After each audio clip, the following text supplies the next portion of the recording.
Alejandro Artopoulos es profesor y director del Centro de Innovación Pedagógica, Universidad de San Andrés, investigador SIC, especializado en la sociología de la transformación digital. Se interesa en plataformas, educación y desarrollo, investiga plataformas en educación EdTech y en agricultura, AgTech, autor de 3 libros y 34 artículos académicos, profesor invitado UBA, Flaxo, UNICEN, UNSAM, UDELAR, Uruguay y Universidad Pedagógica Nacional de Colombia, consultor en BID, fue consejero asesor de Conectar Igualdad, consultor UNESCO, BID, PNUD, Intel, Samsung, OIT y Ministerio de Educación y Ciencia y Tecnología. Gracias, Alejandro, por estar acá. Bienvenido. Por favor. Escuchamos. Gracias.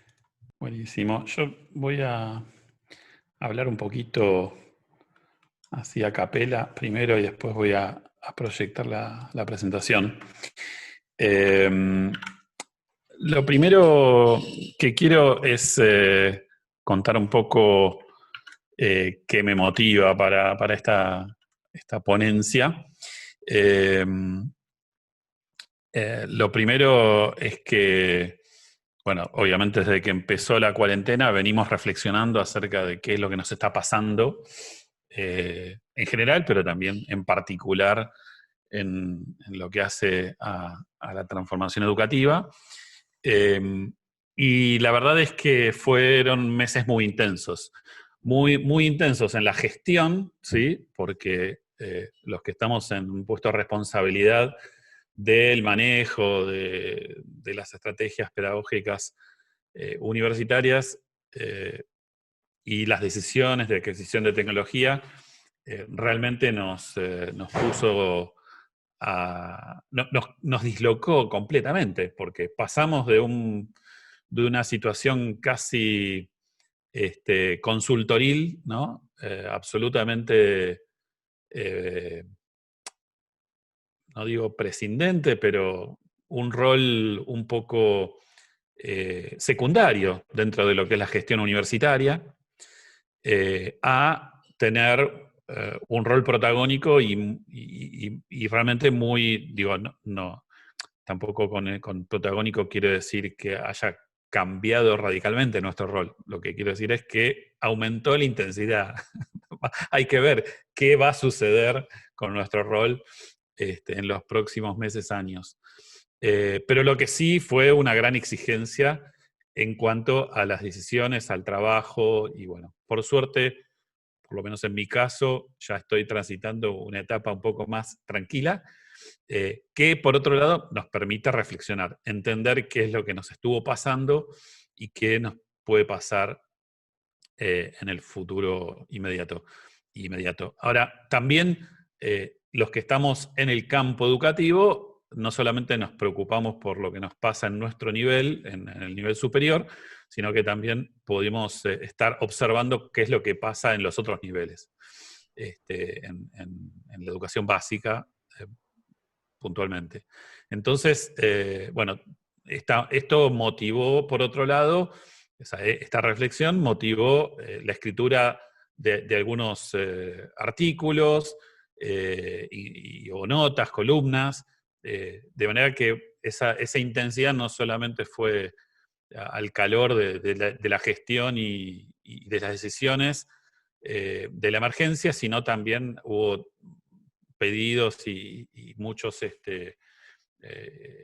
líneas dedicadas a ver cómo digamos, producir conocimiento, difundir el conocimiento que veníamos acumulando. Entonces, un poco, a partir de todo esto, es que mi intervención de hoy transita 3 momentos, fundamentalmente. Ahora sí voy a compartir la presentación. Acá está. Entonces, bueno, los 3 momentos son, bueno, el título que le puse para empezar a tematizar es oportunidad. Yo no estoy seguro que haya oportunidad. Es más, estoy muy escéptico acerca de que realmente esto sea una oportunidad. Esto, digo, para empezar, es una tragedia, un acontecimiento que nos pone en emergencia, que nos pone en situación de sobrevivir o a seguir haciendo nuestras actividades a pesar de las dificultades. Y pregunto si hay oportunidad justamente porque lo que yo veo, en definitiva, es una fijación en que todo lo que estamos viviendo es solo una pandemia. Y yo no estoy seguro que sea solo una pandemia, por el contrario, creo que hay mucho más que una pandemia. Creo que estamos viviendo un momento de aceleración de los procesos de cambio tecnosocial, y esa aceleración va a traer muchas consecuencias, y en particular consecuencias, me parece, preocupantes para los países periféricos. Entonces, creo que en ese sentido, creo que conviene que nos pongamos a pensar eso. Entonces, bueno, los 3 momentos de esta tematización son, primero, analizar qué pasó en la emergencia. Segundo, pensar de qué características tiene esta oportunidad. Digo, yo a pesar de mi escepticismo veo algunas cosas positivas que se pueden hacer y que son muy interesantes y me motivan a trabajar fuertemente en eso, que tienen que ver con, bueno, un nuevo paradigma educativo, digo, continuando un poco la presentación de Ana, creo que viene dado por una transición entre la educación a distancia o educación virtual hacia la multimodalidad o la educación híbrida, pero bueno, eso tiene muchos nombres. Me gusta hablar del dar vuelta a la clase como estrategia primigenia que ha emergido como solución, pero, digo, más ampliamente me gusta más la tradición de la educación postdigital, que recoge de la escuela sociomaterial una propuesta de la educación, de la Escuela de Educación de la Universidad de Edimburgo, que en estos meses ha dado a luz un libro que recomiendo y ahora después les voy a mostrar, que debería ser una lectura obligada para todos los que estamos en este tema. Y finalmente, abordo la negación de la aceleración, digo, como gran,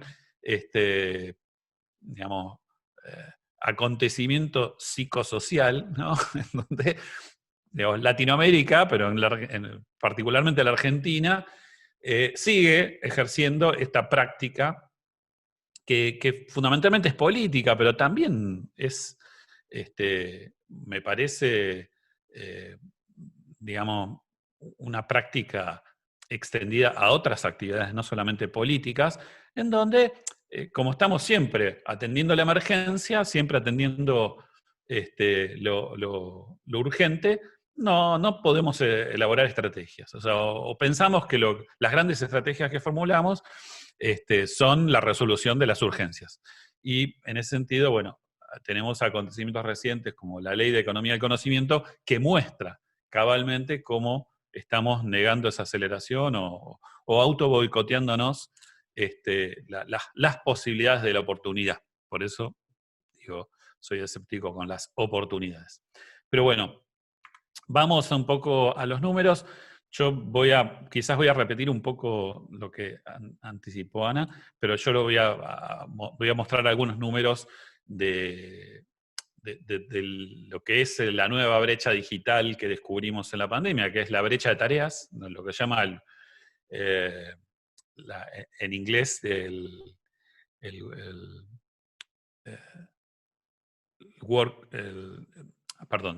task, bueno, después les digo, ahora ya no me acuerdo, el gap de las tareas de casa, en casa.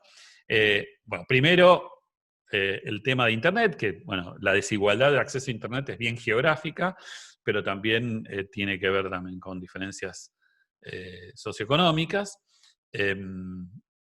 Ahora, esta brecha de Internet hacia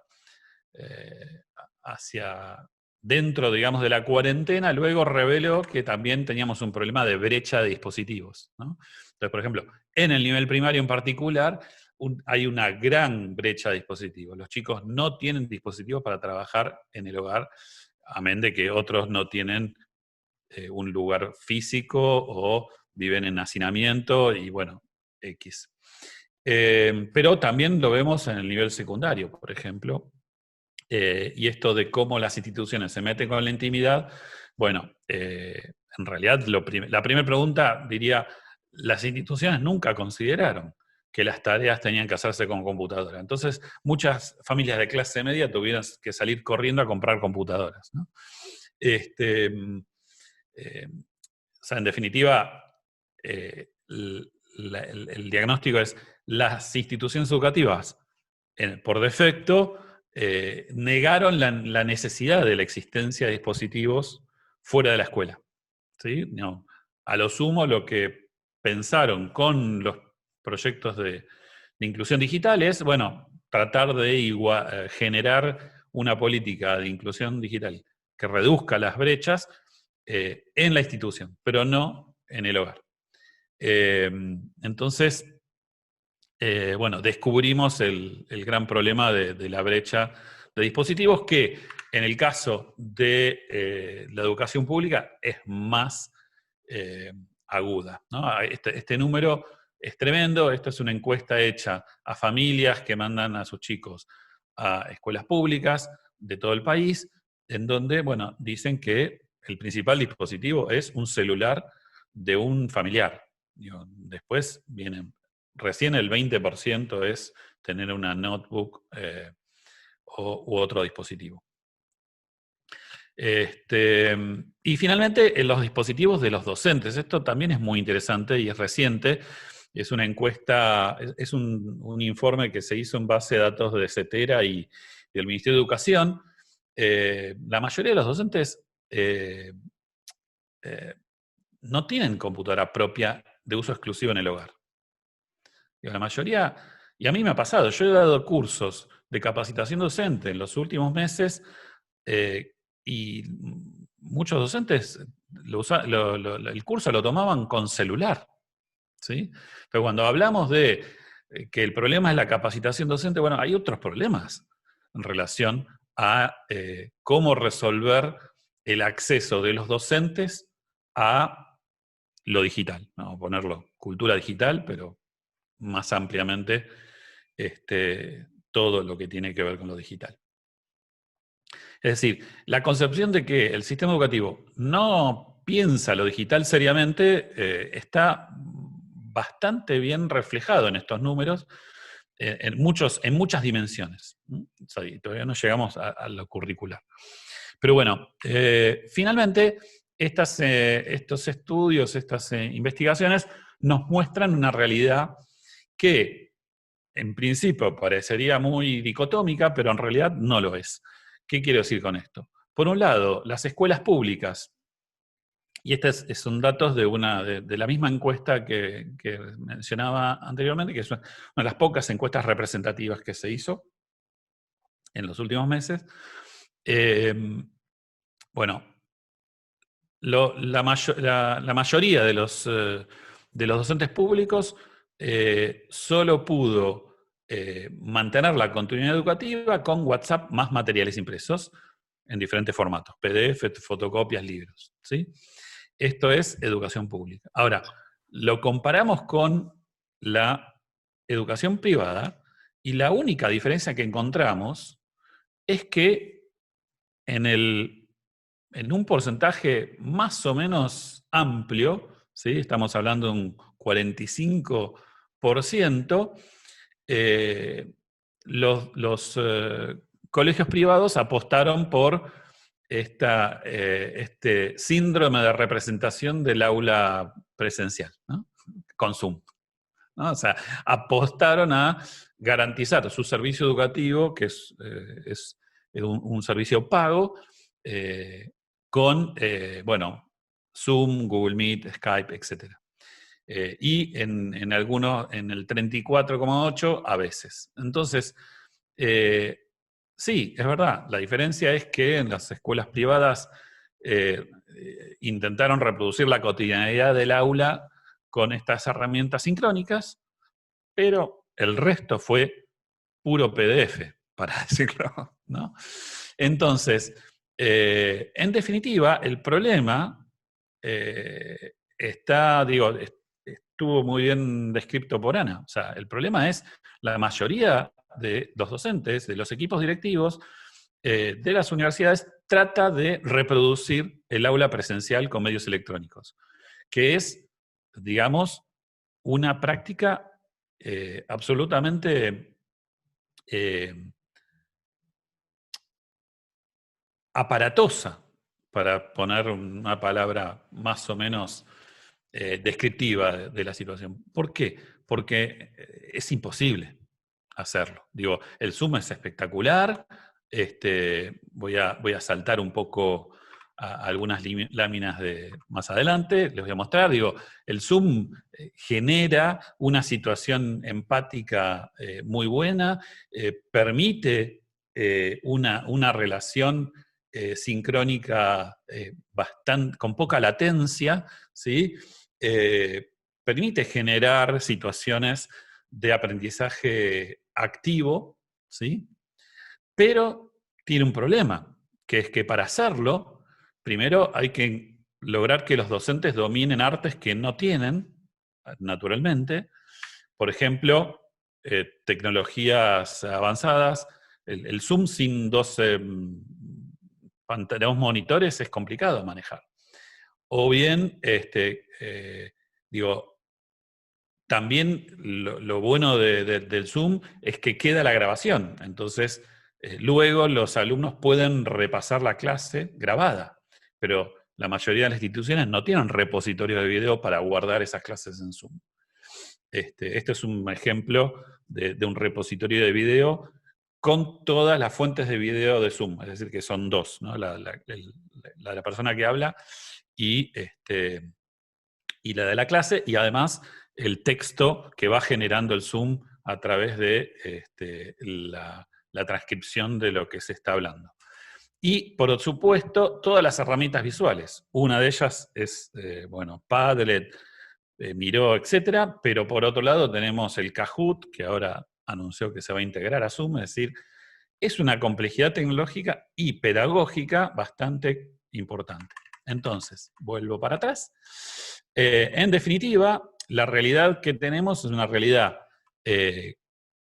complicada. ¿Por qué? Porque la mayoría de los docentes no están en situación de cambiar de paradigma o de abordar este nuevo paradigma, y menos los equipos directivos y menos los funcionarios de los ministerios de educación provinciales, que son los que deberían estar empujando esto, ¿no? Conclusión, bueno, esta es una estadística de UNICEF, hay 463, de acuerdo a este cálculo, millones de estudiantes sin acceso al aprendizaje remoto, y esto es considerando que el máximo alcance del potencial de los dispositivos que existen, que son digitales y de TV, ¿sí? O sea, no estamos considerando a los que efectivamente están conectados. Por lo tanto, la situación es bastante preocupante.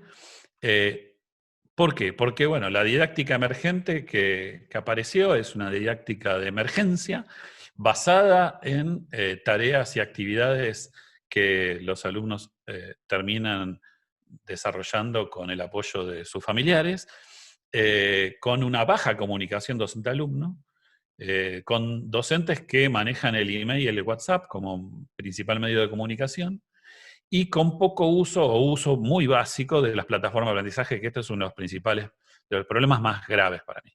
Y en algún caso, el abuso de los medios sincrónicos por una pequeña franja del ABC1, intentando reproducir la presencialidad de forma aparatosa, como lo dije. Entonces, ¿de qué consta la oportunidad? Digo, si soy tan escéptico. Bueno, la oportunidad, yo creo, tiene que ver con reconocer el cambio de paradigma, del pasaje de una educación virtual a algo diferente, que podemos hablar de dar vuelta a la clase, de educación post-digital, de multimodalidad o de aula híbrida o escuela híbrida.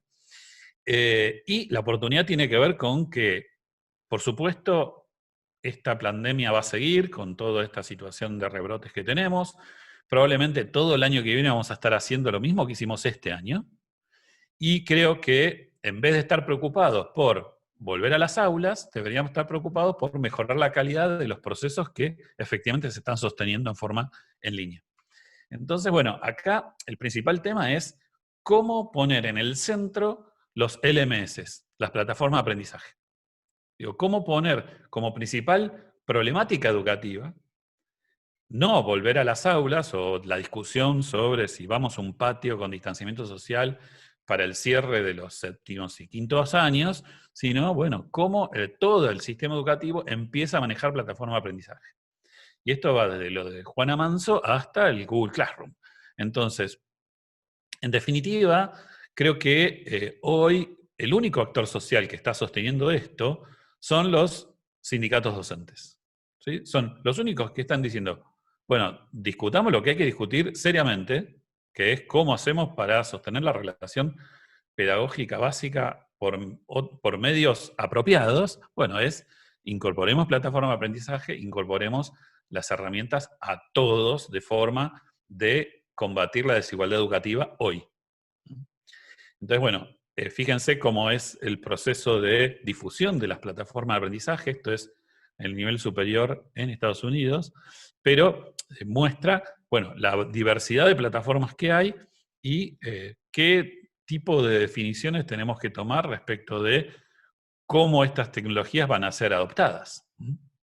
Porque, por ejemplo, en su momento el gobierno de la ciudad contrató Schoology para la secundaria del futuro, que es una plataforma que está por ahí, la ven ahí en azul, que es muy reciente y muy modernosa, que la vende el grupo Clarín. Entonces, y Moodle está, digo, como una de las principales plataformas en todo el mundo. Y hay muchas otras aparte. Entonces, en definitiva, lo que quiero decir es, tenemos que tener una visión acerca de qué son estas plataformas y cómo se combinan, porque no se acaban en las plataformas de aprendizaje. En un artículo que recientemente publicamos en Propuesta Educativa, analizamos esto con Ana Laura y Riguar y Jimena Huarte, en donde señalamos que en realidad más que plataforma, tenemos que hablar en plural, plataformas, y en diferentes tipos de plataformas que se integran en ecosistemas de plataformas. Esta es una forma de verlo, digo, sincrónicas, asincrónicas, curriculares, de colaborativas, pero en realidad últimamente lo estoy mirando más de, perdón, esto ya lo pasé, de esta forma, en donde en un extremo tenemos las plataformas sincrónicas, 100%, y en el otro extremo tenemos las asincrónicas.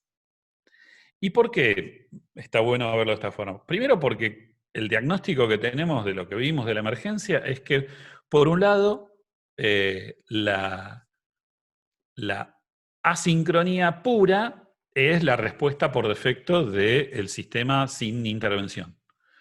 Y cuando hay una respuesta más o menos, digamos, articulada, pero precaria, como son las de las escuelas privadas o colegios privados, bueno, es la sincronía pura como única estrategia, digamos, extrema, ¿no? Entonces, hay bimodalidad, pero no hay multimodalidad. Entonces, el problema que tenemos, como dice acá, es que no podemos practicar el arte de la sincronicidad y no podemos repensar qué es una clase, ¿sí?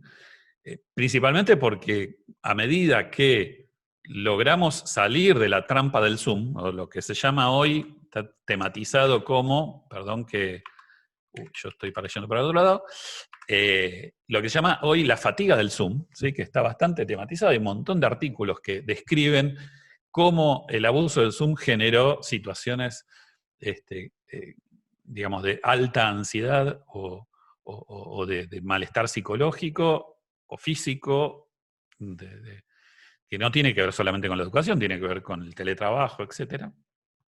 Entonces, ¿cómo salir de esta trampa del Zoom? Bueno, se sale logrando lo que se llama la sincronía instantánea, que además es convergente con estrategias de enseñanza basadas en proyectos, basadas en la autonomía.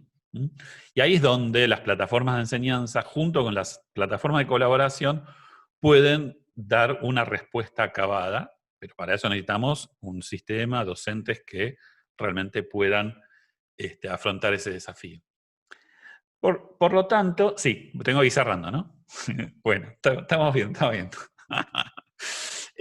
Por lo tanto, bueno, una recomendación que hago para pensar estos temas es el manifiesto de la enseñanza en línea, ¿sí? Que es este libro que salió por MIT Press, digamos, de muchos académicos de la Escuela de Educación de la Universidad de Edimburgo, en donde, bueno, hay una fuerte apuesta por la educación postdigital y una revisión desde la educación superior de, bueno, cuáles son las estrategias recomendables, ¿no? Este es un manifiesto, es qué deberíamos hacer.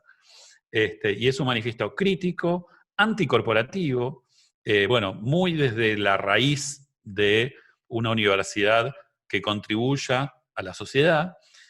Bueno, temas, no se los voy a vender mejor porque no tengo tiempo. Y el otro, digo, para la educación básica, por supuesto, Aprender al Revés, un libro que hoy todos los docentes que más o menos están haciendo algo innovativo están leyendo este texto, pero digo, uno y otro están yendo por la misma vía. Y para cerrar, ¿por qué, y esto es cortito, Lucila, ¿por qué digo que estamos en una situación de negación? Estamos en una situación de negación porque en realidad estamos viendo la pandemia como una excepcionalidad, ¿sí? Como una cosa que nos sucede una vez cada siglo y no estamos viendo el patrón. O sea, no estamos viendo que hay, digo, sociólogos y geógrafos, digo, acá cito a Jared Diamond y a Ulrich Beck, que ya venían anunciando que todo esto se venía. Y se venía y se venía. Digo, lo dijo Manuel Castells hace poco en su función de ministro de Universidades en España. Digo, el mundo cambió para siempre y hay que acostumbrarse, y no cambió por el virus. O no está cambiando por el virus. O sea, el virus es el trigger, digamos, el desencadenante, pero en realidad todos los cambios que vamos a vivir tienen que ver con la aceleración histórica que está provocando la pandemia.